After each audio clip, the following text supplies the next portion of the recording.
Hello everyone, कैसे हो मेरे स्टूडेंट्स आप? मैं जानती हूँ आप सब बहुत अच्छा कर रहे हो अपनी लाइफ में, अपने प्रिपरेशन को बहुत अच्छे से ट्रैक पे लेके जा रहे हो। लेकिन कुछ बातें हैं जो कि आपको ध्यान रखना होगा, जो कि मैंने गलती करी थी अपने फर्स्ट ड्रॉप में एंड सेकंड ड्रॉप में। मैंने उस सब चीज़ को सुधार के अपने स्कोर को एकदम यहाँ से यहाँ बूस्ट कर लिया। एंड क्या बातें हैं, क्या चीज़ें हैं, ये सारी बातें मैं आज आपको बताने वाली हूँ। कौन-कौन से ऐसे पॉइंट्स हैं जिसके आपको ध्यान में रखना है, सो दैट कि आप अपना जो ये बायो का जो सिलेबस है वो नीट के पहले 50 टू 60 टाइम्स कर सकते हो रिवाइज। एंड बहुत ही ईज़ी वे में कर सकते हो आप, क्योंकि देखो एनसीईआरटी पढ़ना किसी को अच्छा नहीं लगता है, क्योंकि डांस ये सब करना तो सबको अच्छा लगता है, अपना हॉबी और पैशन को फॉलो करना सबको अच्छा लगता है, बट जो मुश्किल चीज़ें हैं वो नहीं करना अच्छा लगता है किसी को। एंड यही चीज़ें हमें सिलेक्शन दिलाती हैं। तो चलो स्टार्ट करते हैं वीडियो को। तो मैं हूं श्रद्धा एंड आप देख रहे हो मेरा यूट्यूब चैनल, जो कि मैंने इस ईयर अपना ओपन किया है। एंड मैं बताने वाली हूँ कि मैंने सेकंड ईयर अभी थर्ड ड्रॉप कर रही हूँ। एंड मैंने जब सेकंड ड्रॉप किया यानी कि 2025 में मैंने स्कोर किया 351 बायो में, जो कि बहुत ज़्यादा अच्छा स्कोर है। नहीं, 2024 में मैंने स्कोर किया, 2025 का तो हाल बुरा था।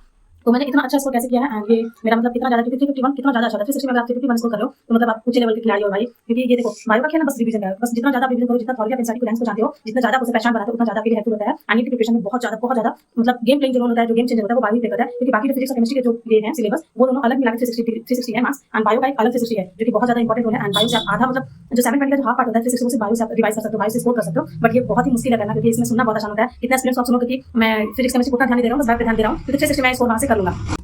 तो मैं कहाँ थी? हाँ, तो बहुत लोग का ये होता है कि मतलब मैं बस बायो पे अपना पकड़ बना लेता हूँ एंड उसके बाद मैं अच्छा स्कोर कर लूँगा। तो ये बातें बहुत गलत है, क्योंकि सुनने में जितनी अच्छी लगती है कि मतलब हाफ जो होता है पूरा मार्क्स का 720 का हाफ आप स्कोर कर सकते हो, बायो का उतना ही टफ है। क्योंकि मैंने जब पहला नीट का एग्जाम दिया था 2023 में, 2022 में, तो मैंने बहुत सारी गलतियां करी थी। मैंने बस बायो को पढ़ा था एंड लिटरली मैं बस 5 to 6 टाइम्स ही अपना रिवाइज की थी पूरे बायो को सिलेबस को।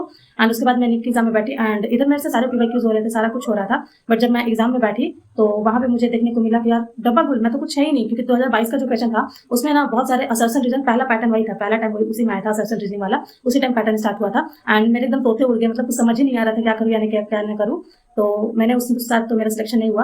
एंड बस 2024 में जब मैंने मतलब स्कोर किया 351, वो बहुत ज़्यादा मेहनत लगी। लेकिन जो स्कोर लाई ना, मैं जब 351 देखी कि मेरा स्कोर 351 आ रहा है बायो में, तो जो अंदर की खुशी है ना वो एक्सप्रेस करना बहुत ज़्यादा मुश्किल होता है। तो देखो मैंने क्या क्या बातों की ध्यान रखी थी। पहला, आपको जो इस एनसीईआरटी का जो बुक है, ये जो एनसीईआरटी का बुक है, इसको आपको इतना थॉरली पढ़ना है, इतना थॉरली पढ़ना है कि मतलब आप मतलब कोई भी अगर चैप्टर अगर आप पढ़ रहे हो एंड अगर उसको माइंड में जब सोचो तो उसका 50 to 60% आपको आना चाहिए। जब भी आप कोई चैप्टर पढ़ते हो तो जब रात को सोते हो तो उससे पहले ना आप थोड़ा सा रिकॉल करने की कोशिश करो कि मतलब ये चैप्टर में मैंने आज क्या पढ़ा है, इसमें क्या था, इस पेज में क्या था, सेकंड पेज में क्या था, थर्ड पेज में क्या था। अगर ये 50 to 60% पेज रिकॉल कर पा रहे हो तो आप बहुत ज्यादा अच्छे से पढ़ रहे हो एंड आपका पकड़ बहुत अच्छे से चैप्टर पे बन रहा है। लेकिन अगर आप 20 या फिर 30% पकड़ रहे हो तो वो बहुत ज्यादा है, गलत बात हो रही है आपके साथ। एंड आपको अपना जो बायो का जो चैप्टर है उसको और ज्यादा फोकस के साथ पढ़ना होगा।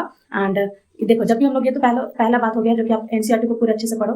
सेकंड बात है रिवीजन बहुत चाहिए होती है। केमिस्ट्री और फिजिक्स के कंपैरिजन में बायो में बहुत ज्यादा रिवीजन चाहिए होती है, क्योंकि फिजिक्स और केमिस्ट्री को मतलब एक बार आप कॉन्सेप्ट सीख जाते हो तो उसके बाद जल्दी भूलते नहीं हो उसको। लेकिन बायो का जो ये जो डाटा होते हैं, चैप्टर्स के जो डाटा होते हैं, वो सब मुझे मेरा दिमाग में मतलब फीड बैठ गया है कि मतलब क्या क्या है। एंड वो सब आपको याद करने के लिए आपको मतलब 60 बार 70 बार पढ़ना होगा आपको पूरे बायो को। मैंने पढ़ा है खुद से।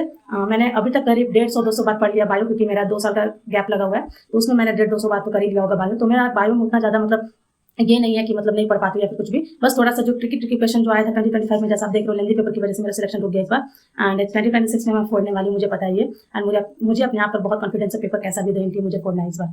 तो यही है कि आप बायो को पढ़ो, उसमें इतना थॉरली पढ़ो, इतना ज्यादा रिवीजन करो। मतलब रिवीजन आप 50 to 60 टाइम्स करके जाओ। अगर नीट के सिलेबस में आपको अच्छा स्कोर करना है, अच्छा एक गवर्नमेंट मेडिकल कॉलेज लेके जाना है, तो आप 50 to 60 टाइम्स उसको रिवाइज करो। एंड रिवाइज करने का तरीका देखो ये है, जब भी आप किसी लेक्चर ले रहे हो, किसी का मतलब कोई भी टीचर को फॉलो करते हो एंड उसका जब लेक्चर ले रहे हो ना, तो बायो का किताब वहाँ पे आप रखो। एंड थोड़ा सा ना वहाँ पे जब वो पढ़ा रहे हैं तो आप मतलब ट्राई करो कि जितना छोटा छोटा जो पॉइंट जो आपको इंपॉर्टेंट लग रहा है जो किताब में नहीं दिया हुआ है, वो सारे आप वहाँ से थोड़े से जो बुक के जो साइड वाले ऐसे पेपर होते हैं, ऐसा मान लो ये किताब है मेरा, ये बुक है। एंड बुक के जो साइड में बहुत सारे पेजेस होते हैं, थोड़े थोड़े पेजेस बचे होते हैं वहाँ पे, वो सारा कुछ आप उस पर लिख दिया करो, स्क्रबल कर दिया करो। एंड जब भी आप सेकंड बार रिवाइज करने आते हो तो बहुत ज्यादा वो होता है। मैंने तो ये भी किया है कि जो पैराग्राफ होता है, एक पैराग्राफ जैसे मैंने पढ़ा, उसमें से जो भी मुझे मतलब इंपॉर्टेंट क्वेश्चन लगा वो मैं उसके बगल में लिख देती थी, एंड वहाँ से जो पीवाईक्यूज पूछे गए हैं वो लिख देती थी मैं। एंड तीसरी बात को आपको ध्यान रखना कि जब भी आप मतलब कोई भी चैप्टर पढ़ रहे हो, आप तुरंत उसी दिन आप मतलब ये ट्राई करो, जितना ज्यादा हो सके ट्राई करो कि आप उस दिन उसका जो भी आपका मतलब मॉड्यूल या फिर जो भी किसी भी कोचिंग इंस्टीट्यूट में अगर आप जा रहे हो, वहाँ का डीपीपी सॉल्व करो, मॉड्यूल का क्वेश्चन बनाओ। And last but not the list, PYQs को आप बहुत ज्यादा थॉरली करो। जितना बार पीवाईक्यू करो उतना अच्छा होगा, क्योंकि वो बेस्ड होता है, वहीं से हमें पता चलता है कि मतलब हम लोग कहाँ स्टैंड कर रहे हैं। एंड जब भी आप देखो फर्स्ट बार आपने बायो पढ़ा, उसके बाद जब भी आप जो 5वां पॉइंट है जो कि आप बायो पढ़ रहे हो, कोई भी चैप्टर, मान लो मैंने सेक्सुअल रिप्रोडक्शन इंफ्लारिंग प्लांट पढ़ा, उसके बाद जब मैं उसको सेकंड टाइम पढ़ने जाती हूँ तो आप उससे पहले ना आपको एक काम करना है, जो कि आप किसी भी मतलब ऑनलाइन प्लेटफॉर्म से या फिर तुम्हारे पास अगर बुक होंगे, जैसे कि दिशा पब्लिकेशन के मेरे पास बहुत सारे बुक्स हैं, तो उसे ना आप पीवाईक्यूज को करना स्टार्ट करो। वो पीवाईक्यूज करो एंड देखो कि उसमें तुमने कहाँ गलती करी है, एंड तब उस चैप्टर पे जाओ। एंड वहाँ पे जब तुमको मतलब पढ़ोगे ना तो तुमको ये बहुत दिमाग दिमाग में रिकॉल करता है, सबकॉन्शियस माइंड में हमारा चलते रहता है, अरे ये तो यही लाइन वाला है, यही सब क्वेश्चन आया था, मैंने सही किया एंड मैंने गलत किया, ये सब आपको मतलब दिमाग में होता है। एंड ये जो होता है ना मेमोरी बेस्ड होता है, मतलब ये जो मेमोरी बैठती है ना वो आप लॉन्ग टाइम तक याद रहती है एंड उसे भुलाना इतना ईजी नहीं होता है। आप चाहोगे भी कि मतलब ये मुझे याद ना रहे, फिर भी आपको कहीं ना कहीं वो सबकॉन्शियस माइंड में आपका रिटेंड हो जाता है एंड वो आपको बहुत लॉन्ग टाइम के लिए याद हो जाता है। तो आप ये पांचों पॉइंट को फॉलो करो एंड जब ये 5 पॉइंट को आप फॉलो करते हो ना, तो आपका नीट का स्कोर, जब ऐसे नीट में जो स्कोर कर रहे हो आप, मतलब बायो में अगर स्कोर कर रहे हो 200 एंड 150, तो आप अपना स्कोर 300 प्लस लेके जा सकते हो। एंड 300 प्लस बायो में बहुत ज़्यादा जरूरी है अगर आपको सिलेक्शन चाहिए, क्योंकि 300 प्लस किसी का भी मतलब आना बहुत मुश्किल हो गया, क्योंकि पेपर अब बहुत ज़्यादा लेंदी आ रहा है, टफ आ रहा है। एंड आई थिंक मुझे लगता है कि 2025 में फिजिक्स के जैसा पेपर बायो का भी आने वाला है एंड ये जो होता है मतलब बहुत ज़्यादा फीलिंग अच्छा है। तो ये सब आप सब फॉलो करो। आज की वीडियो के लिए बस इतना ही एंड अगली बार मैं बताने वाली हूँ मैंने इनऑर्गेनिक और ऑर्गेनिक केमिस्ट्री को कैसे मास्टर किया, ये मैं अगले वीडियो में बताऊंगी। सो अगर आप मेरे चैनल पर नए हो तो चैनल को सब्सक्राइब करो एंड प्लीज सपोर्ट करो गाइस। Thank you.